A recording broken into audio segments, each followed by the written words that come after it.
स्वागत है आज के इस वीडियो में। आज के वीडियो में हम बताने वाले हैं हिंदी के प्रश्न पत्र में हम किस प्रश्न को कितना समय दें ताकि पूरे के पूरे प्रश्न भी अटेम्प्ट कर सकें, साथ में एक अच्छी हैंड राइटिंग में भी लिखे तो भी हमारा समय ज्यादा लॉस ना हो। इस वीडियो को अंत तक देखिए। हम आपकी प्लानिंग कर चुके हैं कि किस प्रश्न में कितना समय हमें देना है। तो चलिए वीडियो को प्रारंभ करते हैं। प्रश्न पत्र इस तरह आपके सामने दिखेगा। प्रतिदर्श प्रश्न पत्र कक्षा 12 विषय सामान्य हिंदी केवल प्रश्न पत्र।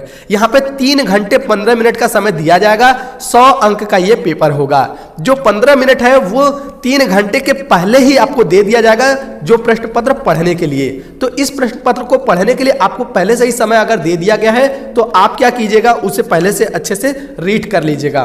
उसके बाद ही प्रश्न की प्लानिंग कर लीजिएगा कि हमें कैसे प्रश्न में करना है। अगर आपने प्लानिंग कर चुका है तो ठीक है, नहीं किए हैं तो हमारी इस प्लानिंग को ध्यान से समझे किस प्रश्न में कितना समय देना है। देखिए खंड क खंड ख 2 खंडों में ये डिवाइड किया गया है। निर्देश आप पढ़ लीजिएगा।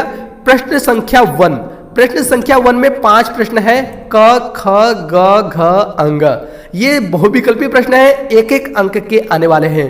तो पहले प्रश्न पत्र में आपको 5 मिनट का समय देना है। एक प्रश्न पर 1 मिनट केवल आपको उत्तर लिखना है। हमें लगता है बहुत ही जल्द आप इसको कर सकते हैं।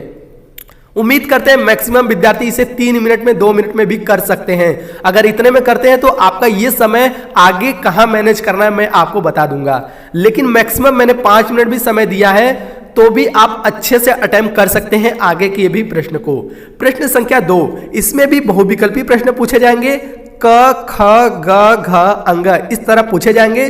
5 मिनट इसमें भी आपको समय देना है। 5 अंक के ये भी प्रश्न पूछे जाएंगे। प्रश्न संख्या 3, गद्यांश प्रश्नोत्तर ये पूछा जाएगा। इसमें आपको 2 प्रश्न में से एक करना होता है जिसमें अथवा लगा रहता है।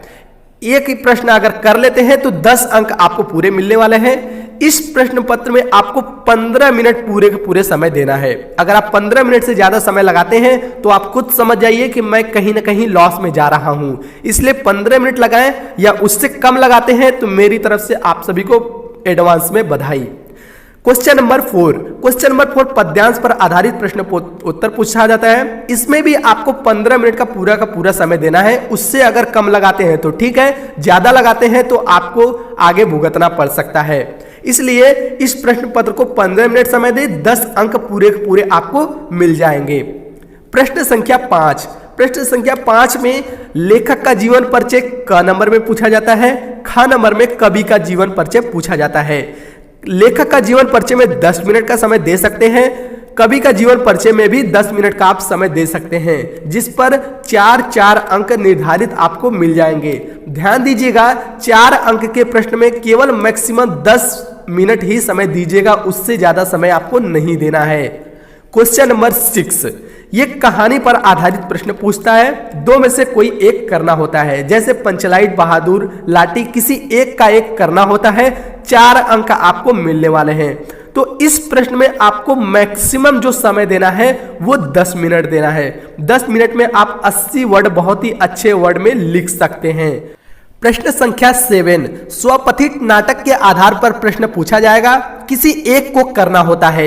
ये जिला वाइज अलग अलग डिवाइड कर दिया गया है। इसमें आपको अपने जिला के अनुसार ही लिखना पड़ेगा। किसी अन्य जिला का लिखेंगे तो आपको अंक नहीं दिया जाएगा। आप अपने जिला वाइज का ही लिखें। जैसे उदाहरण के तौर पर हम बता दें, बनारस जिले का, वाराणसी जिले का जो नाटक है वो है आन का मान। तो आन का मान नाटक जितने बनारस जिले के हैं वो केवल आन का मान नाटक ही लिखे। 80 वर्ड में आपको लिखना है। मैक्सिमम जो समय देना है वो 10 मिनट आपको समय दे देना है, जिसके आपको 4 अंक पूरे के पूरे मिल सकते हैं। क्वेश्चन नंबर 8, खंड काव्य पर आधारित प्रश्न। इसमें भी आपको जिला वाइज ही लिखना है। आप जिस जिला से बिलोंग करते हैं उस जिला का खंड काव्य जरूर लिखें। जैसे उदाहरण के तौर पर हम जिला वाइज बता देते हैं। वाराणसी जिले का खंड काव्य है रश्मि रथी। तो रश्मि रथी के जितने भी विद्यार्थी बनारस जिले से हैं वो रश्मि रथी पर ही लिखे, किसी अन्य पर लिखेंगे तो उनका नंबर उनको नहीं दिया जाएगा। इसमें भी आपको 10 मिनट का समय देना है, 4 अंक पूरे के पूरे नंबर मिल सकते हैं। क्वेश्चन नंबर 9, क्वेश्चन नंबर 9 जो स्टार्ट होता है ये आता है खंड ख के लिए। तो खंड ख में क्वेश्चन नंबर 9 जो 7 अंक के प्रश्न पूछे जाते हैं, संस्कृत गद्यांशों में से ससंदर्भ व्याख्या का अनुवाद किया जाना। इसमें आपको मैक्सिमम समय जो देना है वो 15 मिनट का समय देना है। ध्यान रहे, प्रश्न संख्या 9 के क में संस्कृत अनुवाद पूछा जाता है, इसमें 15 मिनट समय देना है। ख में श्लोक पूछता है, इसमें भी आपको 15 मिनट का समय मैंने दे दिया है। अगर इतने में भी कर लेते हैं तो पूरे के पूरे अच्छे से अच्छे हैंडराइटिंग में भी लिख सकते हैं। आगे के समय में भी आपको भरपूर समय मैंने दे रखा है। इसे करने में आपको 7 मतलब प्रश्न संख्या 9 में 14 अंक पूरे के पूरे मिल जाएंगे। प्रश्न संख्या 10, इसमें मुहावरा और लोकोक्तियां पूछता है। तो मुहावरा और लोकोक्तियां को कर लेते हैं, 3 में से किसी एक को करना होता है। अगर कर लेते हैं तो आपको 2 अंक पूरे मिलेंगे। इसके लिए आपको समय निर्धारित 5 मिनट कर दिया गया है। अगर 5 मिनट में भी कर लेते हैं तो भी आपको पूरे के पूरे समय बच जाएंगे आगे के प्रश्न करने के लिए। चलिए प्रश्न संख्या 11 की हम बात करते हैं। प्रश्न संख्या 11 में आपको क्या पूछा जाता है, संधि विच्छेद पूछा जाता है। संधि विच्छेद में बहुत सारे ऑप्शन है, ये बहुविकल्पी प्रश्न है।